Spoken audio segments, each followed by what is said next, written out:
नमस्कार दोस्तों। Supreme court ने पिछले 4 दिनों से यूपी की सियासत से योगी आदित्यनाथ का एक फैसला आया था कि अब कांवड़ियों के मार्ग पे जितने भी रेडी वाले हैं, होटल वाले हैं, जितने भी फल वाले हैं, सबको अब अपनी नेम प्लेट लगानी होगी। वो किसी भी जाति का हो, धर्म का हो, संप्रदायिकता का हो, उसे अब अपना नाम लिखना होगा।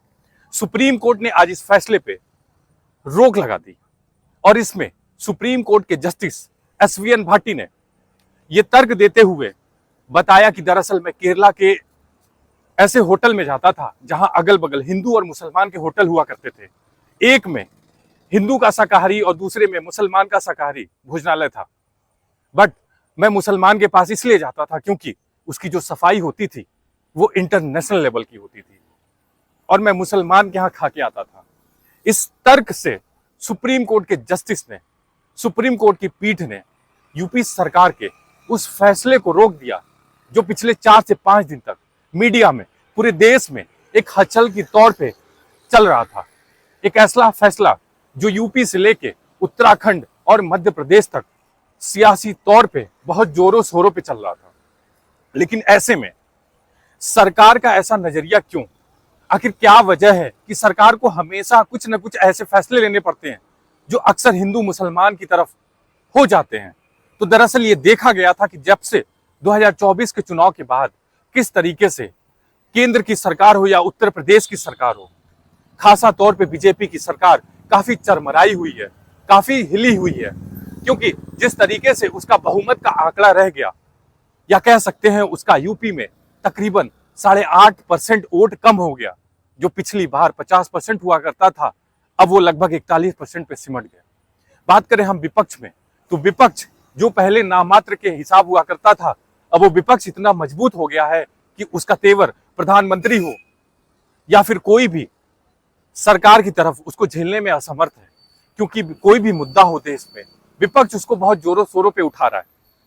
बात अगर हम नीट की करें, जिसको लेके अभी हमने देखा कि कैसे सरकार की तरफ से राहुल गांधी या अखिलेश यादव ने धर्मेंद्र प्रधान को घेर लिया और उन्होंने ये बोला कि दरअसल ये न्याय तभी मिलेगा जब खुद ये कुर्सी छोड़ेंगे। तो बात दरअसल उस मामले की जिसको सुप्रीम कोर्ट ने रोक लगा दी। अब क्या ये सुनवाई तक जो अगले 26 जुलाई तक होनी है, तब तक ये रोक लगी रहेगी। लेकिन बात यह है कि जहां पे एक तरफ देश में बेरोजगारी का माहौल है, इंटरनेशनल लेबर रिपोर्ट की अगर हम बात करें तो आज देश में 30 साल का जो युवा है तकरीबन 83% तक वो बेरोजगार है। आज उसको नौकरी देने की जरूरत नहीं है, या फिर सरकार उसको देने में बिल्कुल भी अपनी इच्छा दिखाई नहीं देती है। कोई भी संसाधन नहीं है, युवा हर तरफ आंदोलित है। लेकिन ऐसे में सरकार का एक फैसला, क्या ये सिर्फ इसका मकसद मुसलमान को ही टारगेट करना है? बिल्कुल भी नहीं, क्योंकि बहुत से ऐसे दुकानें हैं, बहुत से ऐसे होटल हैं जिनके मालिक मुसलमान हैं लेकिन वहां काम करने वाले हिंदू हैं। बहुत से ऐसे जगह हैं, बहुत से ऐसे रोजगार देने के जरिए हैं जहां पे अगर देखा जाए तो हिंदू और मुस्लिम दोनों पार्टनर हैं, दोनों मिलकर रोजगार करते हैं। ऐसे में सवाल ये बनता है कि एक तरफ जहां पे सरकार शिक्षा या फिर कह सकते हैं रोजगार देने में असमर्थ है, तो कहीं ना कहीं अपने इस रवैये से या ऐसे फैसलों से क्यों जिनकी रेहड़ी, जिनकी दुकानें अब चल रही है, उनको रोक लगाने पे क्यों आ जाती है? क्या सरकार का ये दोहरा मापदंड आपको नहीं दिखाई देता है कि एक तरफ जहां पे सरकार लुलु मॉल के मालिक यूसुफ के साथ योगी आदित्यनाथ की फोटो वायरल होती है, तो क्या लुलु जैसे बड़े मॉल पे अब नाम ये लिखा जाएगा कि दरअसल ये मॉल जो है मुसलमान का है, ये मॉल यूसुफ का है? क्योंकि हमने अक्सर देखा है कि वहां पे बात हमारे संडे या वीकेंड की हो, हम अक्सर वहां पे जाके अपनी छुट्टियां बिताते हैं, वहां पे शॉपिंग करते हैं, तो क्या अब वहां पे भी लिखा जाएगा? बिल्कुल भी नहीं। दरअसल जब भी देखा गया है सियासत में, हमेशा जो फैसला होता है वो गरीब के लिए होता है, वो फैसला हमेशा दबे कुचले के लिए होता है। क्योंकि बात अगर हम बड़े व्यापारियों की करें तो सरकार का बिल्कुल भी उस पर कोई भी वश नहीं है, क्योंकि सरकार वहां से खुद वहां से लाभान्वित होती है। तो ऐसे में ये जो सरकार का दोहरा रवैया है, ये बिल्कुल भी ठीक नहीं है। और सियासत तौर पे अगर ये देखा जाए तो सरकार का हिंदू मुस्लिम करना, वो सिर्फ देश में होने वाले उपचुनाव, खासतौर पे यूपी में, उसको लेके ये माहौल बनाया गया था कि कैसे मुजफ्फरनगर और मीरापुर में ये खासा तौर पे ये आंदोलन किया गया था। बाकी हिस्सों में अगर देखा जाए तो ये कहीं भी देखने को नहीं मिला।